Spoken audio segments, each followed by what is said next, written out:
ঘরের ভিতর বাড়ি সবাই রোজা থাকে, কিন্তু ইফতার করে কি দিয়ে এটা আপনাদেরকে দেখাবো। আসেন দেখেন, আমি আসার পর আমার জন্য ইফতারি রেডি করছে। আসেন এই দেখেন, মানে ইফতারি আর অল্প সময় আছে।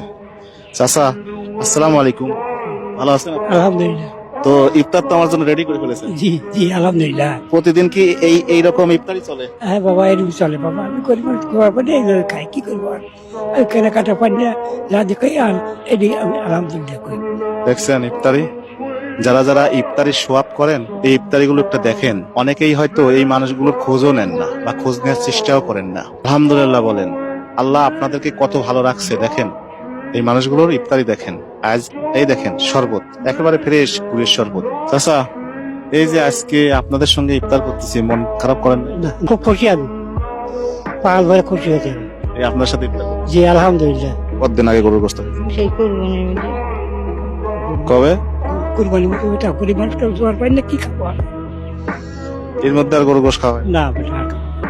সেই কুরবানির ঈদ যখন গেছে তখনই কিন্তু ওনারা গরুর গোশত খাইছে, তাছাড়া কিন্তু গরুর গোশত খাওয়ার সৌভাগ্য কিন্তু ওনাদের হয় নাই।